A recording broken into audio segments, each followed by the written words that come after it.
یہ جو فیملی ہوتی ہے نا، یہ تسبیح کی طرح ہوتی ہے. اور ہم نے دیکھا ہے کہ یہ جو ہے نا تسبیح کے اوپر والا حصہ، یہ ماں باپ ہوتے ہیں. جب یہ چلے جاتے ہیں نا تو اپنے بھائی بہنوں کو جس طرح تسبیح کے دانے بکھرتے ہیں نا، اس طرح بکھرتے دیکھا ہے. جب تک ماں باپ ہیں پہلے تو ان کی برکتیں لینا، اور جب یہ چلے جائیں نا تو یہ دانے بکھرنے مت دینا، جوڑ کے رکھنا اپنی فیملی کو. یہ فیملی یہی تو پیار ہے زندگی میں.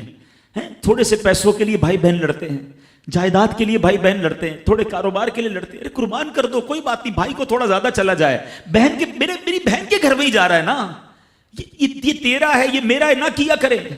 یہ گھر کی محبتیں آپ کو بہت ساری بیماریوں سے بچاتی ہیں. حدیث پاک میں آتا ہے جس کا مضمون ہے جو چاہتا ہے کہ اس کی زندگی میں اضافہ ہو جائے، عمر میں اضافہ ہو جائے، بری موت سے بچے، اسے چاہیے کہ وہ صلہ رحمی کرے. صلہ رحمی کیا ہے؟ اپنے رشتہ داروں کے ساتھ اچھا سلوک. اور رشتہ داروں میں the closest family member جو ہے وہ بھائی بہن ہیں، وہ ماں باپ ہیں، بیوی بچے ہیں. ارے ان کو چھوڑ کر دنیا سے محبتیں جتا رہے ہو؟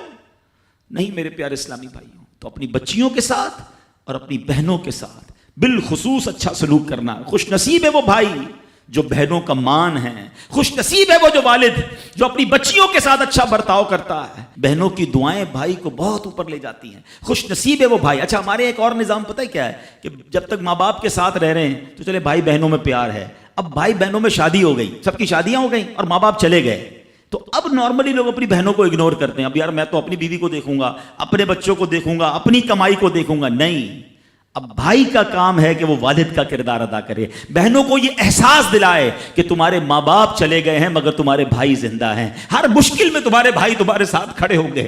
کبھی بہنوں کو یہ ریئلائز مت کرانا کہ وہ اکیلی کہیں کسی پرابلم میں ہو تو وہ اکیلے میں سوچے کہ میرے ماں ہوتی تو میں ماں سے بات کر لیتی، باپ ہوتا تو میں باپ سے کہہ دیتی، بھائی کو کیا کہوں وہ تو سنتا ہی نہیں ہے. ہیں ایسے بھائی آج بھی کہ بہنیں انہیں اپنا دکھ بھی شیئر نہیں کرتی ہیں، بلکہ بھائیوں کو پڑی ہی نہیں ہے بہن کدھر گئی.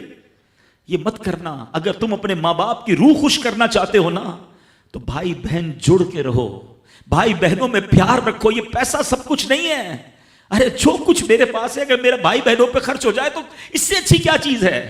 یہ یاد رکھے جو سوشل میڈیا پہ ہزاروں فرینڈ بنائے بیٹھے نا کہ میرے 5,000 فرینڈ تو میرے 10,000 فرینڈ، کسی دن بستر پر پڑو گے نا اسپتال میں تو اس بستر کے کنارے تمہیں تمہارے بھائی بہن ہی نظر آئیں گے.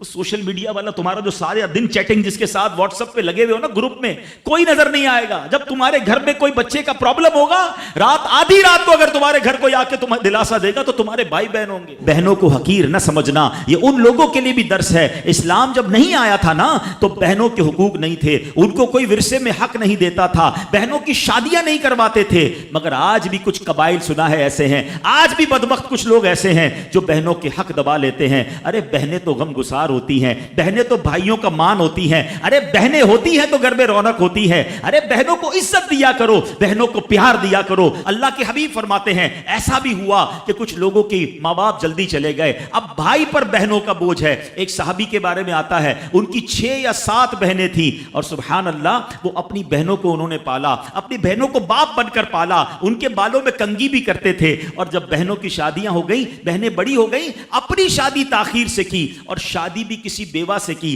پوچھا گیا کہ کیوں بیوہ سے شادی کی؟ کہا میری بہنوں کو ایک ماں کی حاجت تھی، میں کوئی جوان لڑکی لے آتا تو بہنوں کا کیا ہوتا. اللہ اکبر. یہ صحابہ کا انداز. اور آج جو بہنوں کا حق دباتے ہیں، آج جو بہنوں کو ذلیل کرتے ہیں، نہ کرنا. ہمارا اسلام بہنوں سے محبت کا درس دیتا ہے.